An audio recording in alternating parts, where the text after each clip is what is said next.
next guest is a talented actress you know from the hit show, The Summer I Turned Pretty. She's making her Broadway debut in Hadestown, February 9th through March 17th. Please welcome to the show, Lola Tung, everybody.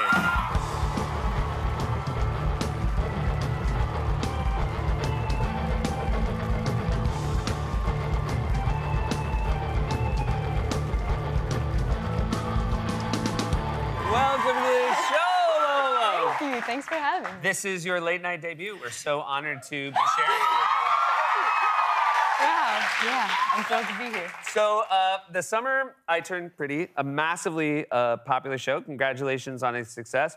Also, your first acting credit. That seems very surreal to me. I can only imagine how it feels to you. Yeah, I mean, it's wild, and I can't even believe it, but I mean, you know, I did my fair share of high school and middle school theater, so, you know, it's been a long road, but... What was your biggest role in middle school? Okay, I was the Tin Man in The Wizard of Oz. That's my big. That's first huge. one. Yeah. Yes. How, looking back, do you feel like the costume was well made? Oh, I mean, I think I, like, thrifted the jacket, and then I got some silver rain boots. And, Gotcha. But it was enough. yeah. You felt like you could act in it. Absolutely. It was Okay, great. good. The best ones are homemade. I like that I thought someone else would make it. I forgot Right. middle school productions. Yeah, Like you, right. you literally came home and you're like, I got good news. You're making me a costume.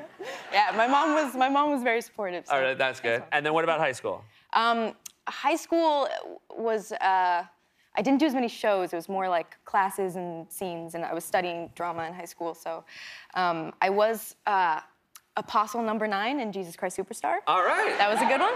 That's my favorite of the apostles in that show. Thank you. Yeah, it was a big one. And you were then at Carnegie Mellon in Pittsburgh when you got cast in this.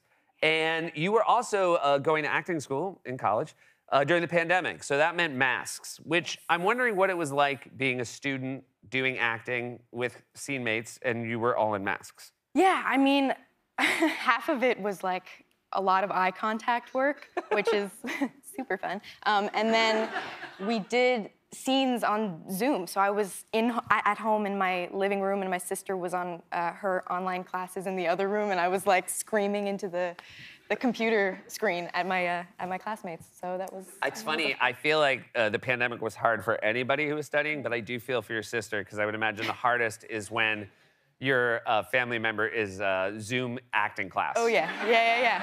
For sure. Full emoting. So this show, again, so popular so fast. When did you start noticing that it was a show people were watching? When did people start approaching you? I mean, well, I mean, a couple days after the show came out, I went to a Yankee game with a couple of my castmates. I'm a Mets fan. I'm not. Okay, gotcha. Yeah. Just putting that out there. But we went to the game, and I remember like just being stared at a lot more than normal. Like nobody. I mean, I never stared. You know what I mean? Right, you know what I mean?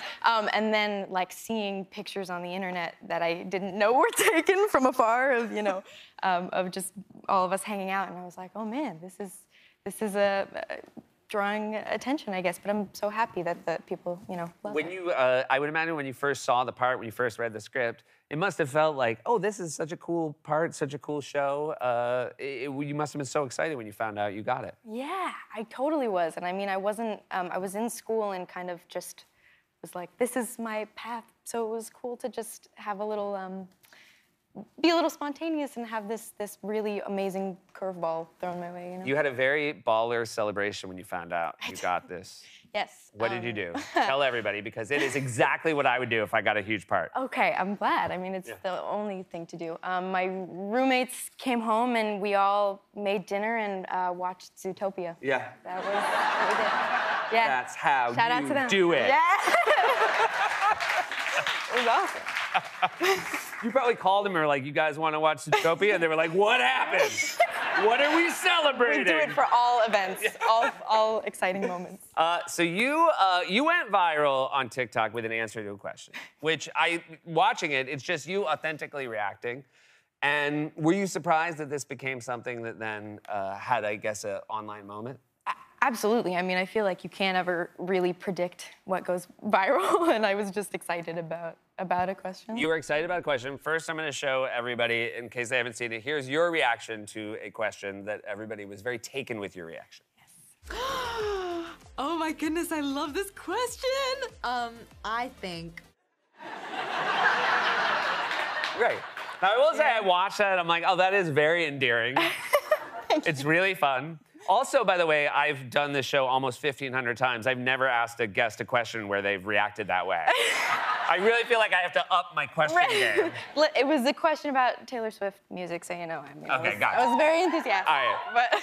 But then other people, Olivia Rodrigo, Scarlett Johansson, among others, have then basically used it to lip sync. Let's take a couple of looks at those. Oh my goodness, I love this question. I think. Oh my goodness, I love this question. I think. So, what was it like when you first started seeing that other people were using your answer? I was like, oh, this is so cute. And then it's like kind of weird to hear your voice coming out of Scarlett Johansson's mouth. But super cool. So thanks you guys. Do you now, when you get asked questions, do you feel like a real pressure to have a reaction to it? Well, I wasn't, but maybe now I do. I'm like, oh. I'm sorry, I don't want to put you in your head. But this next question I'm going to ask is really good. If you want to have anything prepared, it's really good. No. So we mentioned your middle school and high school stage work, and now you're gonna do Hadestown on Broadway. How does it feel to return to stage?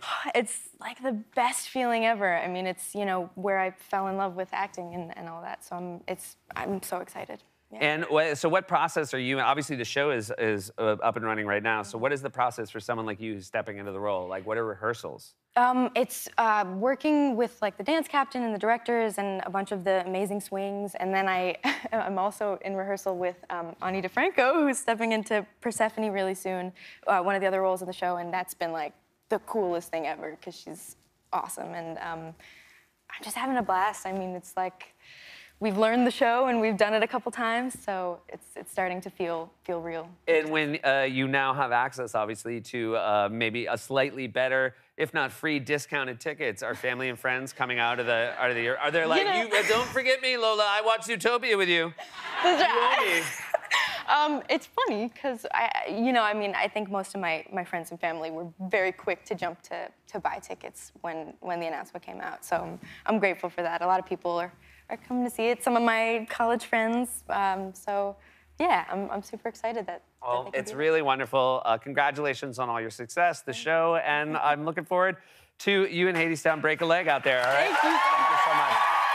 Lola Tongue, everybody, you can see her in Hadestown on Broadway, February 9th through March 17th. We'll be right back with more Late Night.